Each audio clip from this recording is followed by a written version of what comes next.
Mateus 14, 22. Logo a seguir, compeliu Jesus os discípulos a embarcar e passar adiante dele para outro lado, enquanto ele despedia as multidões. E despedidas as multidões, subiu ao monte, a fim de orar sozinho. Em caindo a tarde, lá estava ele só. Entretanto, o barco já estava longe, a muitos estádios da terra, açoitado pelas ondas, porque o vento era contrário. Na quarta vigília da noite, foi Jesus ter com eles, andando por sobre o mar. E os discípulos, ao verem-no andando sobre as águas, ficaram aterrados e exclamavam: "É o fantasma!" E, tomado de medo, gritaram. Mas Jesus imediatamente lhe disse: "Tende bom ânimo, sou eu, não temais." Respondeu-lhe Pedro. Respondendo-lhe Pedro, disse: "Se és tu, Senhor, manda-me ir contigo por sobre as águas." E ele disse: "Vem." E Pedro, descendo do barco, andou sobre as águas e foi ter com Jesus. Reparando, porém, na força do vento, teve medo. E começando a submergir, gritou: "Salva-me, Senhor!" E prontamente Jesus, estendendo a mão, tomou-o. Ele disse: "Homem de pequena fé, por que duvidaste?" Subindo ambos para o barco, cessou o vento. E os que estavam no barco o adoraram, dizendo: "Verdadeiramente és filho de Deus." Marcos, João também relatam esse acontecimento na vida de Jesus. Só Lucas que não. Lucas não relata esse acontecimento. Lucas não tem. Então, Mateus, Marcos e João. Irmão, o Senhor Jesus havia retirado para um lugar deserto com seus discípulos para descansar. Ele tinha se retirado para um tempo de repouso. Diz o Evangelho de Marcos 6:31. Diz que eles não tinham sossego, eles não tinham nem tempo para comer. Então Jesus convida, né? Fala com seus discípulos a saírem para um lugar de repouso. Vem repousar à parte, um lugar deserto. Então eles saíram e foram num lugar deserto, foram de barco para um lugar deserto para repousar um pouco. Mas quando Jesus desembarcou, o que ele viu? Uma grande multidão que estava à sua espera. Ele sai para descansar com seus discípulos, que eles não tinham tempo nem de comer. O Evangelho de Marcos 6, que relata esse episódio, conta isso. E quando eles chegam nesse lugar, tinha uma multidão esperando por eles. Olha o versículo 13 aí do capítulo 22. Diz que essa multidão viera da cidade por terra. Jesus foi de barco, eles foram por terra. Mas Jesus compadeceu. Versículo 14. Compadeceu-se deles e curou os seus enfermos. Versículo 19 a 21. Jesus, ele multiplicou 5 pães e 2 peixes e alimentou a multidão de 5.000 homens, além de mulheres e crianças. Então Jesus compadeceu, ele foi lá para descansar, mas a multidão estava ali enferma, faminta, e Jesus cuidou delas. Depois que ele fez isso, ele compeliu os discípulos a embarcar e passar para outro lado, enquanto ele despedia as multidões. Versículo 22. Irmão, nós temos que pensar um pouco aqui, que não foram os discípulos que resolveram atravessar o mar e voltar para Cafarnaum. Não foram eles. Eles foram compelidos. Compelido é quase a força. Eles foram. Jesus ordenou que eles entrassem no barco. Eles foram compelidos, eles foram mandados, ordenados a entrarem no barco e atravessar o mar para outro lado. Olha o versículo 23. Diz que, despedidas as multidões, subiu Jesus ao monte a fim de orar sozinho. Em caindo a tarde, estava ele só. Que cena, irmãos. Que cena. Pensa nessa cena. Jesus manda os seus discípulos atravessar o mar para outra banda. Ele despede as multidões, manda embora. No cair da tarde, ele sobe ao monte. É que subir no monte tem poder da arma, porque era monte, é o lugar de orar. A região era montanhosa. Todo Israel fala de monte. Então, ele subiu ao monte, como diz o versículo, a fim de orar sozinho. Em caindo a tarde, estava ele só. Estava ele só, irmãos. Era costume do nosso Salvador orar. Ele gostava muito de orar sozinho. Jesus orava muito sozinho. Sempre em lugar deserto. No monte, em lugar à parte. Ele orava também com os discípulos, orava em público. Mas ele gostava muito, ele orava muito em secreto.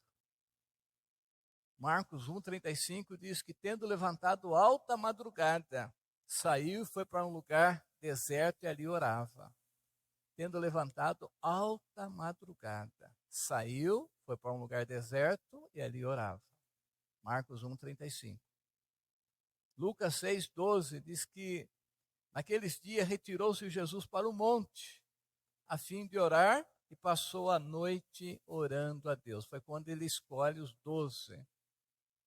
Irmãos, quando vocês ouvem esse texto, vocês leem esse texto, o que passa na tua mente, no teu coração? Quando vocês veem isso, o que vocês pensam? Não precisa falar, não. Mas o que vocês pensam?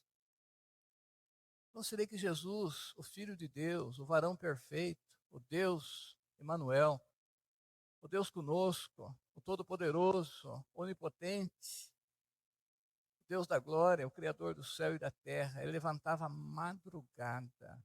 Levantava de madrugada, saía, ia para um lugar deserto, ele orava. Ele passava a noite em oração, falando com o Pai. O que vem na nossa mente, no nosso coração, irmão? Você pensa assim, mas como que a oração é importante? É isso que você pensa? Mas como é que é importante a oração? Jesus, o Filho de Deus, ele orava incessantemente. Sempre nós vemos Jesus orando. Noites de oração, madrugadas, todas as madrugadas. Era costume dele levantar alta madrugada, 3 horas, 4 horas da manhã, e passava o dia. Não é que ele voltava para a cama, não. O texto diz que depois todos procuravam ele. Ele falou, agora vamos para as outras aldeias, cidades, vamos pregar o evangelho agora. Então os discípulos ficaram envergonhados. O que nós pensamos quando nós lemos esse texto? Da importância da oração. Você vê que você é um fracassado na oração, nós somos um fracassado na oração. Isso nos constrange, isso nos entristece. Ou simplesmente uma leitura. Jesus orava, bom, né? Isso não fala mais nada a nós, não há uma preocupação, o valor da oração. Por que Jesus fazia isso? Jesus nunca fez nada por fazer, à toa, por acaso. Tudo tinha um significado eterno, glorioso. Por que Jesus orava tanto?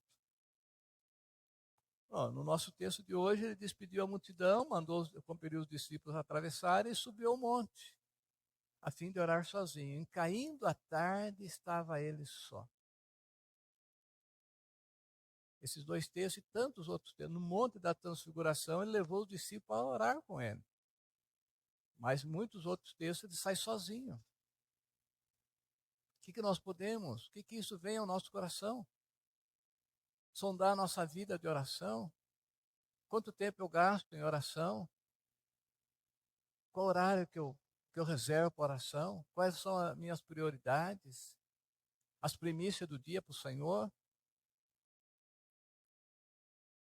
Uma palavra de Deus precisa falar. A palavra de Deus tem que falar ao nosso coração. A palavra de Deus tem que transformar a nossa maneira, a nossa vida espiritual, a nossa vida cristã. A palavra de Deus tem que mudar. Então nós vamos passando o tempo ouvindo, como diz Tiago. Como um homem que olha para o espelho, saiu dali e logo esquece como era a sua aparência. Então nós vamos ouvindo, mas a palavra de Deus não muda a nossa vida. A palavra de Deus nada acontece, nós continuamos na mesma. Então quando nós lemos esse texto, nós temos que parar, meditar, pensar, orar sobre esse texto. Por que Jesus fazia isso? Jesus precisava passar uma noite para escolher 12 entre aquele grupo maior que ele tinha, talvez uns 70 já. Ele precisava disso. Ele é onisciente. Ele sabe tudo. Mas Deus governa através da oração do seu povo. Deus age através da oração da igreja, que é o corpo do seu Filho, Jesus Cristo. Jesus fazia um milagre, geralmente ele orava para ressuscitar Lázaro, ele orou, falou, Pai, eu sei que você sempre me ouve, mas ele orou. Irmão, o versículo 24 do nosso texto, diz que o barco com os discípulos já estava longe, a muito estádio da terra, açoitado pelas ondas, porque o vento era contrário. No Evangelho de João, que relata esse mesmo acontecimento, fala que eles tinham navegado de 25 a 30 estágio. Isso significa 5 a 6 quilômetros. Bom, pensa nisso. Pensa nisso, irmãos. Das 6 da tarde. Deixa eu primeiro falar o que é essa vigília aqui. A quarta vigília da noite, Jesus foi ter com ele, andando por sobre o mar. Versículo 25. Quarta vigília é das 3 da madrugada às 6 da manhã. Essa é a quarta vigília. Os judeus dividem a noite em 4 vigílias. A primeira começa às 6 da tarde, às 18 até às 9 da noite. Essa é a primeira vigília da noite. A segunda é das 9 à meia-noite. A terceira da meia-noite às 3 da madrugada. E na quarta vigília, das 3 às 6 da manhã. Então foi nessa vigília, entre 3 horas, 9 horas, entre 3 às 6 da manhã, que Jesus vai ter com os seus discípulos. Então veja bem, os discípulos entraram no barco ao cair da tarde. Vamos por aí, 6 horas. Eles remaram mais ou menos 9 a 10 horas dentro do barco. Eles estavam exaustos, porque o mar estava encapelado, o vento contrário dificultava a viagem. Então, das 6 da tarde até as 3 da madrugada, eles haviam navegado apenas 5 quilômetros. A dificuldade que eles estavam passando. Irmão, como entender isso? Como entender isso? Não foi Jesus quem ordenou que eles atravessassem o mar para o outro lado? Não foi Jesus? Foi Jesus que compeliu eles a entrarem no barco e irem? E por que essa dificuldade? Por que esse vento contrário? Porque a noite toda, seria uma viagem rápida, porque a noite toda eles remavam com dificuldade, irmãos. Nós temos que aprender uma lição aqui. Que mesmo dentro da vontade do Senhor, nós passamos por tribulações. Nós passamos por muitas dificuldades. Mesmo quando você está dentro da vontade de Deus, fazendo aquilo que agrada a Deus, você pode passar por tribulação, por dificuldade e por lutas. É só olhar para a vida do apóstolo Paulo. Paulo estava sempre dentro da vontade do Senhor. apóstolo Paulo sempre viveu dentro dos propósitos de Deus, ele nunca saiu. Às vezes o Espírito Santo impedia ele de ir para uma região, ele obedecia, ia para outra. Quando ele chega em Filipos, ele foi, através de uma visão que ele teve, passa a Macedônia e nos ajuda. Ele chega em Filipos, dentro da vontade de Deus, porque Deus tinha impedido ele ir para outra região de Bitínia, da Ásia. Ele vai para Macedônia, o que ele encontra lá? Açoite em praça pública e cadeia. Ele estava dentro da vontade de Deus. Quando ele vai para Roma, o navio é despedaçado, ele se salva segurando em destroço do navio. Ele chega numa ilha chamada Malta, e lá uma serpente, uma víbora, pega a sua mão. Prende na sua mão, e todo mundo achou que ele ia cair morto, inchar. Então, toda essa tribulação, porque ele estava dentro da vontade de Deus. Sabe que Paulo foi para Roma de vontade própria? Não. Jesus falou para ele à noite, numa visão, assim como se desse testemunho de mim em Jerusalém, assim importa dar testemunho de mim em Roma. Paulo estava dentro da vontade de Deus, e o navio despedaçou. Foi todo mundo para o mar, eles se salvaram pela graça de Deus. E vão numa ilha, e lá também eles sofrem. Mas Paulo estava dentro da vontade de Deus. Então, irmão, mesmo você fazendo a vontade de Deus, você pode passar por tribulações. E aí que muitos crentes vacilam. Você fala, mas eu estou fazendo a vontade de Deus, eu tenho andado certo. Eu tenho feito tudo, eu tenho congregado, eu tenho lido a Bíblia, orado, dizimado. Por que vem isso na minha vida? Não pode acontecer isso, irmãos. Mesmo dentro da vontade de Deus, nós podemos passar por tribulações, lutas, angústias, dificuldades. Mas só que o Senhor sempre está conosco. Não há nada que o Senhor nos mande fazer que Ele nos deixe a gente derrotado, não. Ele nos prova para o nosso bem. É diferente quando nós passamos por tribulação, porque nós estamos em desobediência, como Jonas. Jonas passou por grande tribulação, foi lançado ao mar, ficou 3 dias no ventre do grande peixe, numa angústia de morte, achou que ia morrer por causa da desobediência. Mas mesmo obedecendo, nós podemos sofrer dentro da vontade de Deus. Então, não desanimar quando você está dentro da vontade de Deus e você sofre. Isso eu sei que tem acontecido com muitos crentes, muita gente, crentes, fiel, piedoso, dedicado, e sofre. Teve uma enfermidade, teve uma luta na família, às vezes um revés financeiro. Então, se não é por causa de desobediência, de pecado, permaneça firme. O Senhor vai te socorrer. Ainda que seja na 4ª vigília da noite, o Senhor vai socorrer. E outra dificuldade, amados irmãos, que muitos crentes enfrentam, é com a aparente demora de Jesus em socorrê-los. Isso acontece também. Às vezes Jesus demora para nos socorrer, para nos ajudar em alguma situação. Nem sempre, mas pode acontecer. Isso aqui pode deixar muitos crentes abalados. Já orei uma semana, já orei um mês, e nada, parece que Deus não me ouve. Não é isso. Isso pode acontecer. Aparente demora do Senhor em nos atender. Veja bem, os discípulos entraram no barco ao cair da tarde. E Jesus foi socorrê-lo quando? De madrugada, 3 horas da manhã. Por 3 horas. 3 horas. Bom, interessante que em Marcos 6:48, que é o mesmo texto, fala que, vendo em dificuldade a remar lá do monte à tarde, Jesus já estava vendo os discípulos em dificuldade. Por que ele demorou tanto, irmãos? Ele estava vendo, ele sabia, o texto está dizendo aqui, não precisa nem dizer. Marcos 6:48, e vendo em dificuldade a remar, porque o vento lhe era contrário, por volta da 4ª vigília da noite, foi ter com eles andando por sobre o mar. Texto de Marcos, paralelo a este. Jesus vendo aquela dificuldade, aquela luta, o medo que eles estavam passando, o sofrimento. E por que essa demora?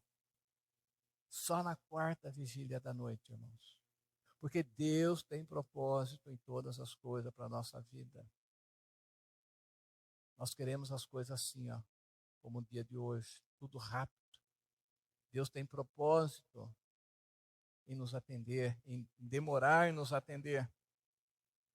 Irmão, esse drama da demora de Jesus, porque quando nós falamos assim, se Deus me ama, né? O amor quer socorrer logo, o amor quer ajudar. Mas se Deus me ama, por que está me demorando? Por que está deixando eu sofrer tanto? Então muitos crentes ficam abalados com isso. Esse drama, as irmãs Maria e Marta passaram. Passaram, irmãos.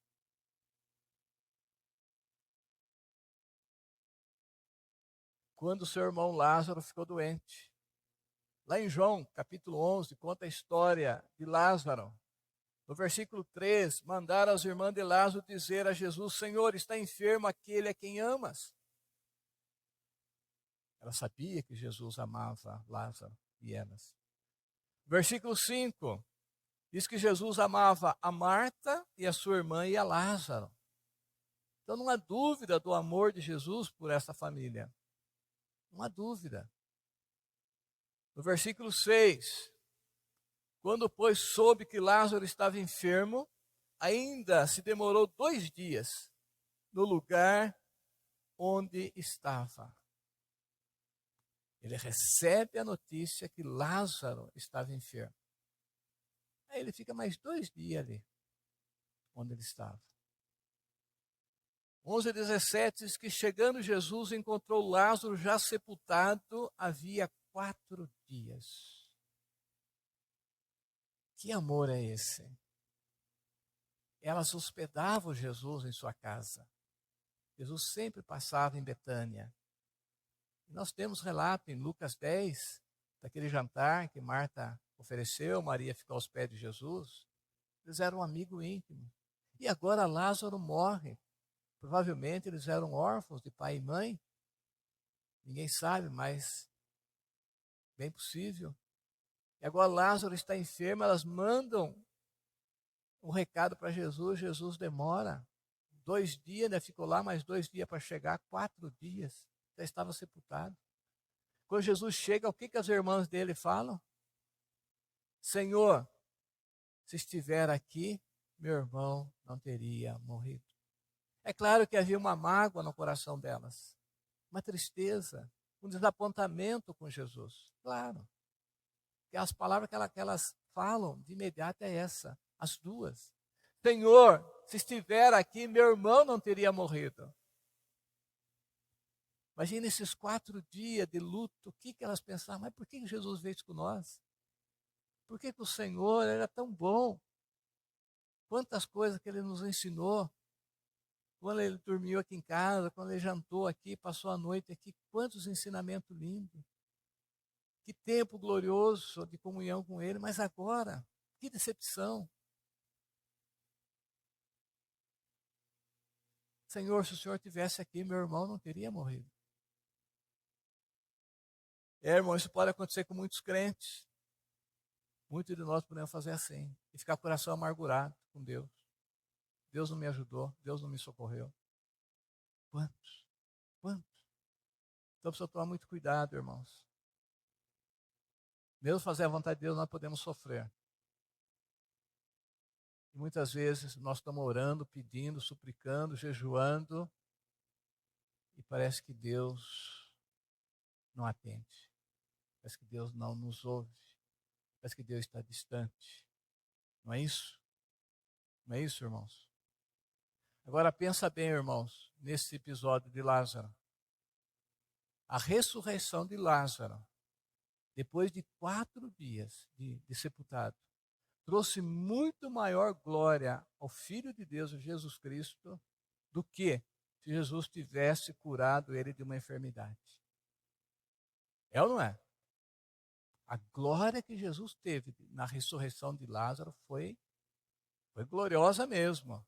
Todo mundo reconheceu e houve muitas coisas. Eles vinham ver Lázaro, se convertiam a Jesus. Ali foi a prova da divindade de Cristo. Se ele chega correndo, Jesus não é como nós. Quando alguém pede um favor, a gente já vai correndo fazer, quer aliviar, quer ajudar, entendeu? Então, quando as irmãs mandaram o aviso, se Jesus sai correndo, é meu amigo, eu amo eles, eu preciso curar Lázaro. Ele curava e a glória era pouca, não era tanta. Mas Jesus não, seus pensamentos não são os nossos, eles não agem como nós. Ele não está, ele sabe o que faz, é claro. Ele esperou 2 dias, 4 dias de sepultado. Aí ele vai fazer o milagre da ressurreição. E a glória dele foi muito maior. Muito maior, irmãos. Então pensa isso. Às vezes Deus não te dá o que está pedindo agora. Ele tem algo melhor para a glória de Deus e para o teu bem também. Lá na frente. É que a gente não quer sofrer. A gente não quer passar dificuldade na vida cristã. A gente quer que tudo caminhe 1000 maravilhas. E aí, muitas vezes, a gente não cresce, a gente não tem uma experiência profunda com o Senhor em nosso relacionamento. Porque a gente quer as coisas rápidas. Orou, pá. Orou, pediu, está ali. Aquela alegria ali momentânea e passa. Mas muitas vezes nós passamos até anos orando, clamando ao Senhor e não perde a fé. E quando Deus atende, era aquela hora do Senhor, a hora exata do Senhor, irmãos. Do Senhor. Mas a Bíblia diz que na 4ª vigília da noite, o Senhor vem ao encontro deles. O Senhor sempre vai. Ele foi ao encontro de Lázaro, mesmo morto, mas ressuscitou. Ele vai ao encontro dos discípulos. E de uma forma aqui inusitada, sobrenatural, andando por sobre o mar. Jesus estava andando por sobre o mar. Irmão, é interessante que Jesus caminha sobre o mar para mostrar que aquilo que ele temiam, o mar, o vento, estava literalmente debaixo dos seus pés. Então pensa nisso. Muitas coisas que você teme, você tem medo, pode ter certeza que está debaixo dos pés do Senhor. Tudo. Seja enfermidade, seja qualquer outra luta, tudo está debaixo dos pés do Senhor. As ondas estavam pondo medo nos discípulos, pondo o barco a perigo, mas Jesus andava sobre ela. Maravilhoso isso, né? Tudo aquilo que nos causa medo, angústia, dificuldades, seja o que for, tudo está debaixo do pé do Senhor Jesus. Só que nós não cremos, o problema é esse, né? Mas tá. Tá, irmãos. Você abre lá em Efésios 1:22, fala sobre isso. Efésios 1:22. E pôs todas as coisas debaixo dos pés. E para ser o cabeça sobre todas as coisas, o deu à igreja. 23. O qual é o seu corpo, a plenitude daquele que a tudo enche em todas as coisas. Irmãos, e pôs todas as coisas debaixo dos seus pés. Tudo está debaixo dos pés do Senhor Jesus. Tudo aquilo que te causa medo, angústia, ansiedade, inquietação, preocupação, aquilo que te tira o sono. Isso não era para acontecer com crente, né? Perder o sono por causa de problema. Mas tudo isso está debaixo dos pés do Senhor. Tudo. Tudo, a Bíblia está dizendo, pois todas as coisas debaixo dos seus pés. Debaixo dos pés para ser o cabeça sobre todas as coisas. Aí ele deu à igreja, o qual é o seu corpo, a plenitude daquele que a tudo enche em todas as coisas. Muitas vezes, irmão, o sofrimento é o caminho do Senhor até o nosso coração. Tem muita gente que não tem comunhão com o Senhor numa vida boa. Ele precisa de um sofrimento para ter uma comunhão mais pessoal, mais profunda. E uma coisa que eu tenho notado nesses anos todos de ministério, pastorado, que a maioria das pessoas, a grande maioria das pessoas encontram com Jesus na tempestade da vida. geralmente num câncer, geralmente no hospital, geralmente num divórcio, na morte de um parente. São nessas horas que as pessoas se encontram, se convertem, tem um encontro com Jesus. Dificilmente alguém se converte em dias ensolarados, só na tempestade da vida. Então, no vale da dor e do sofrimento, que é a maioria das pessoas, não sei a tua vida, não são todos, não, claro, não são todos, não, mas a maioria vem a Cristo. Às vezes nem estão buscando a Cristo, estão buscando um alívio, uma ajuda. Às vezes vão para a igreja, às vezes conversam com um colega crente, e esse colega leva ele a Cristo. Mas a maioria encontra com Jesus na tempestade, nas lutas. Nós conhecemos vários, muitos, que só se entregaram a Cristo, só tiveram a transformação quando estavam com grande sofrimento. Às vezes, em estado terminal, no leito de morte. Então, irmãos, Deus usa isso. Então, aquela tempestade, aquele vento contrário, ele tinha por finalidade levar os discípulos a uma experiência mais rica e mais profunda com o Senhor Jesus Cristo.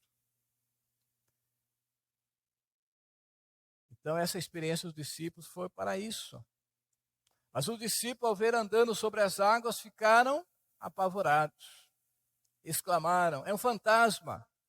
E, tomados de medo, gritaram. É o versículo 26. Então, veja que reação espantosa dos discípulos.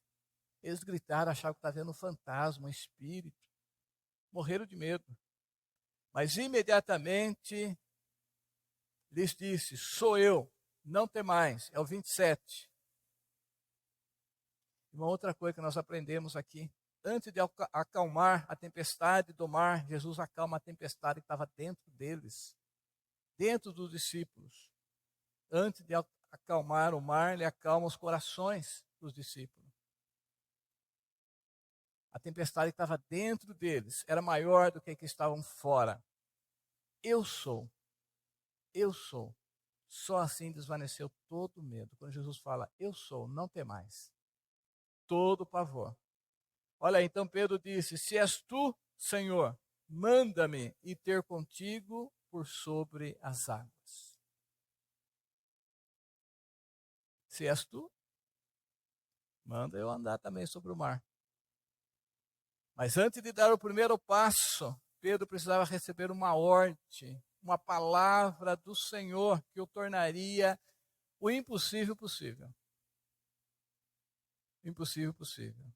Se és tu, Senhor, manda ir contigo, ir ao teu encontro, andando também sobre as águas, sobre o mar. Então, com uma única palavra, irmão, Jesus deu a Pedro o poder que ele necessitava. Jesus disse: vem. Pronto. Ele precisava disso. Precisava de uma palavra. Vem. E Pedro, descendo do barco, andou por sobre as águas. Pedro confiou na palavra de Jesus e andou sobre o mar. Então nós precisamos disso também, de uma palavra, de uma promessa do Senhor. Quando nós estamos apoiados numa promessa do Senhor, verdadeiramente, nós também caminhamos, irmãos, na vida. Nós precisamos dessa autoridade do Senhor. Ele nos dá essa autoridade. O Senhor nos capacita. Quando Ele manda, quando Ele fala, Ele está nos dando autoridade para isso. Então Pedro necessitava desse poder. Vem, Pedro. Pronto. Nada mais podia derrubar Pedro, se Pedro continua crendo. Mas quando nós cremos e cremos na palavra do Senhor, nós vivemos bem, com lutas e tudo. O problema é a incredulidade. Vem a fé e vem a incredulidade junto. Olha aí, reparando, porém, na força do vento, teve medo e começou a submergir e gritou: salva-me, Senhor. É o versículo 30. Mas nós precisamos parar um pouco aqui e meditar um pouco nesse episódio. O que aconteceu aqui, irmãos? O que aconteceu aqui? É o que acontece na nossa vida. que aconteceu aqui? Nada havia mudado, irmãos. Pensa nisso, nada havia mudado. Nada, nada. Quando Pedro desceu do barco e começou a andar sobre as águas, o vento e a tempestade estavam ali, irmãos. Estava ali. O que aconteceu? Qual foi a falha? Por que afundou? O que aconteceu? Jesus deu autorização, Jesus autorizou ele. Vem, Pedro. Irmão, se for assim, você não pode confiar na palavra do Senhor. Se Jesus mandou ele vir, por que ele afundou? O problema de Pedro é o nosso. Por que essa mudança tão repentina em Pedro? Por que, irmãos? No momento, uma coragem tão grande. E, de repente, um medo ainda maior. Um medo maior. Uma coragem de Pedro foi incrível. A confiança que ele tinha em Jesus foi muito grande. Se és tu, Senhor, manda ir ao teu encontro, andando também sobre as águas, sobre o mar. Jesus falou, Pedro, vem. E ele foi. Ele desceu do barco, irmão, literalmente, ele pisou na água e andou. E andou. E assim é a vida cristã. E andou.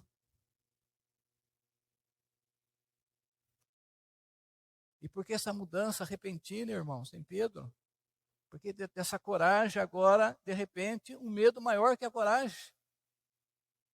Reparando, porém, na força do vento. Todos nós sabemos disso, né? Mas já falamos isso tantas vezes, mas sempre é bom lembrar. Reparando, porém, na força do vento. Isso não acontece contigo? Acontece comigo.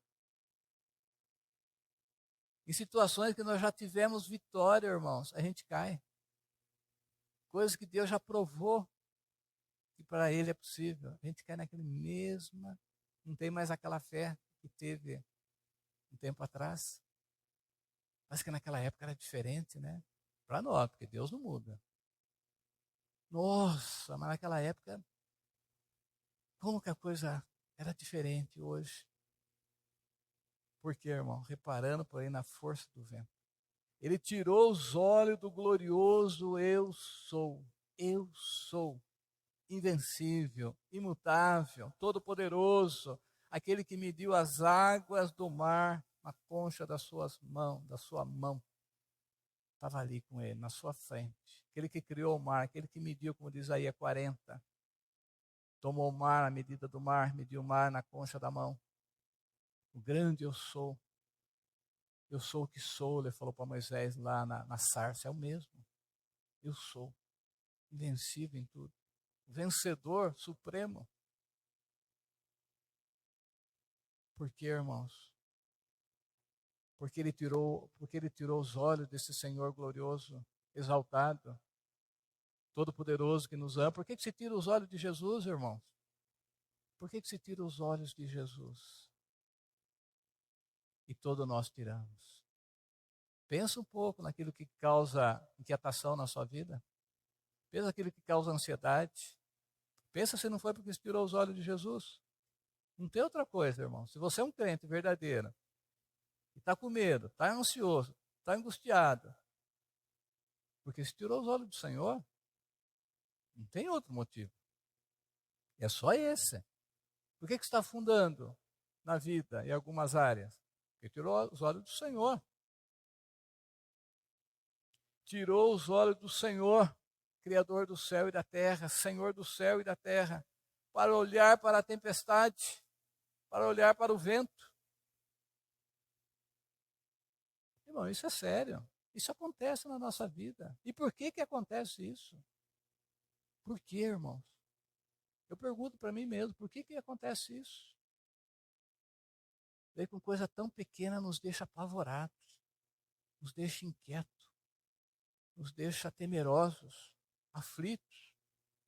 Coisas pequenas que nós já vencemos coisas grandes na vida com o Senhor. O Senhor já nos deu vitórias maiores do que essa que está nos causando angústia. Por quê, irmão? Porque nós tiramos os olhos do Senhor. Só pode ser isso, eu não acho outra explicação.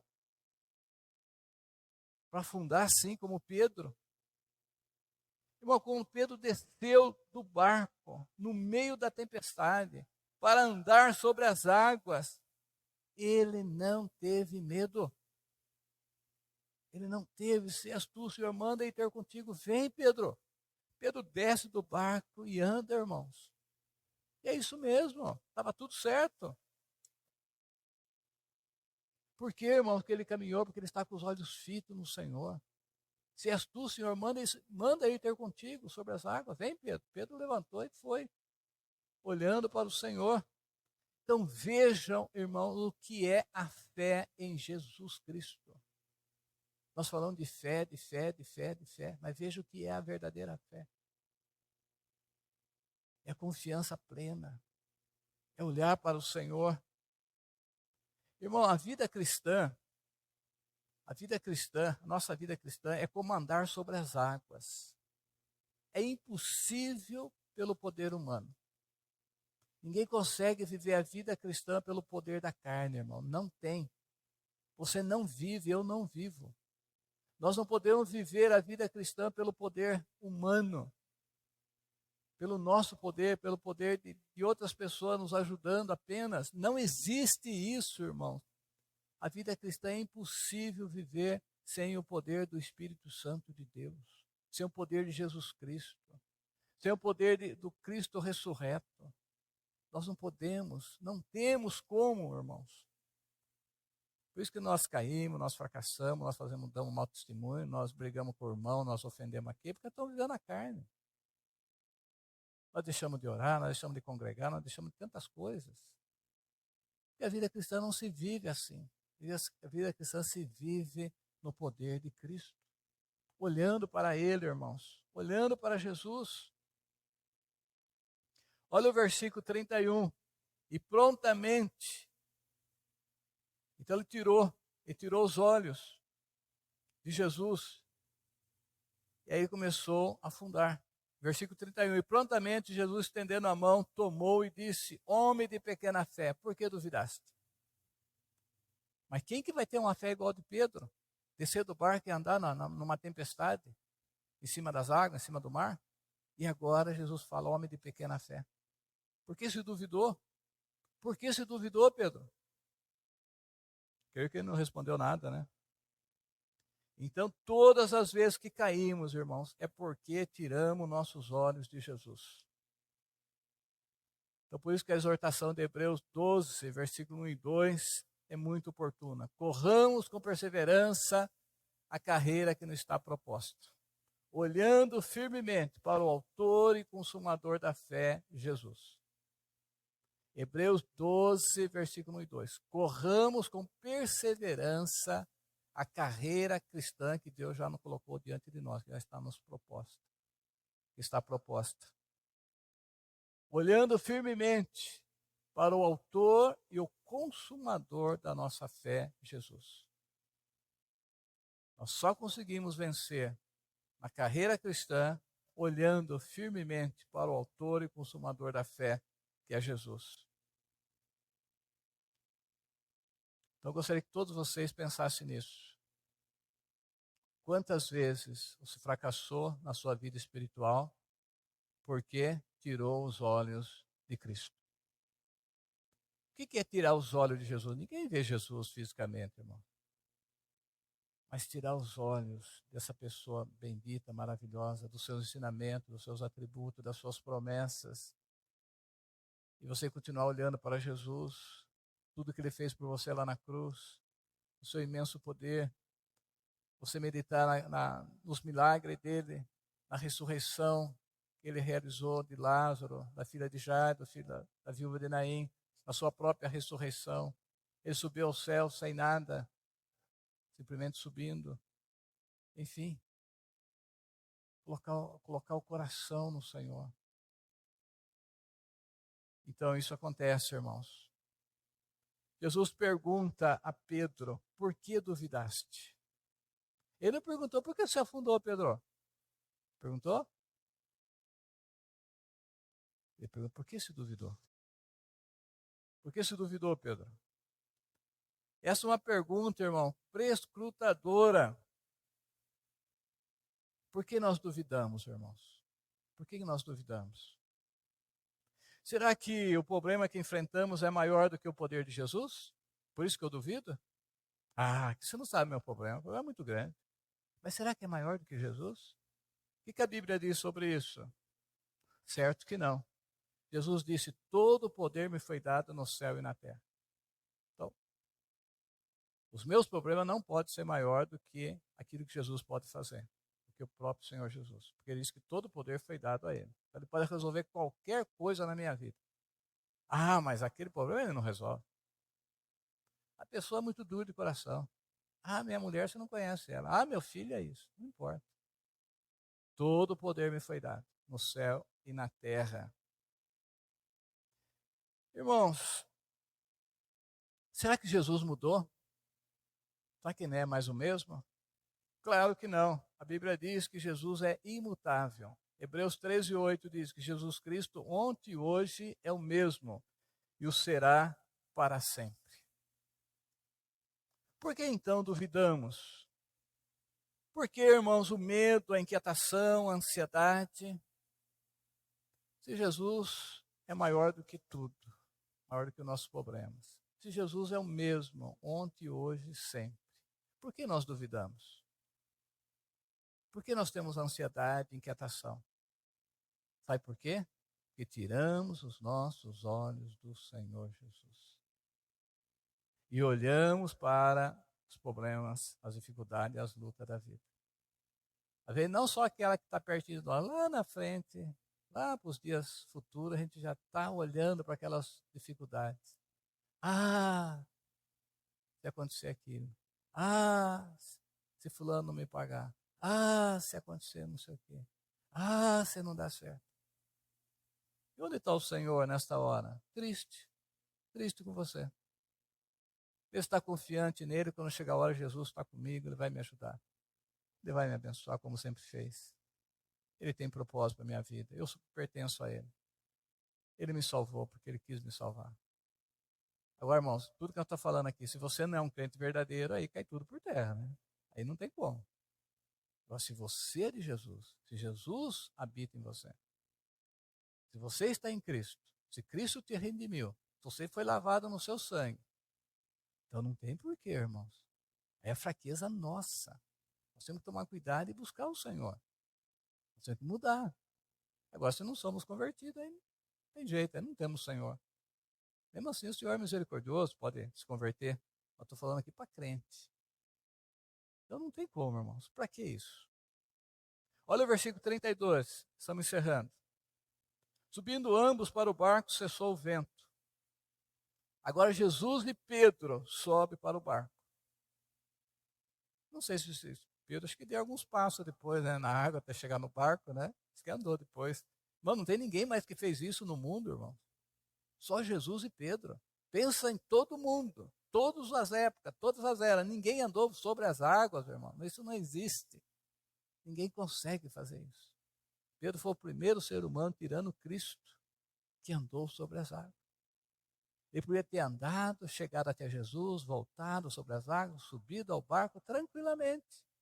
Se não fosse o medo, porque ele tirou os olhos do glorioso eu sou e colocou os olhos na tempestade, no vento. Por isso, afundou. É exatamente isso que acontece na tua vida, irmãos. É exatamente o que acontece na minha vida. Que não precisa ser assim. Caminha olhando para o Senhor, sempre. Primeiro Jesus acalma os discípulos e depois que ele vem acalmar a tempestade. Assim é também em nossa vida, irmãos. Primeiro Jesus trabalha em nosso coração.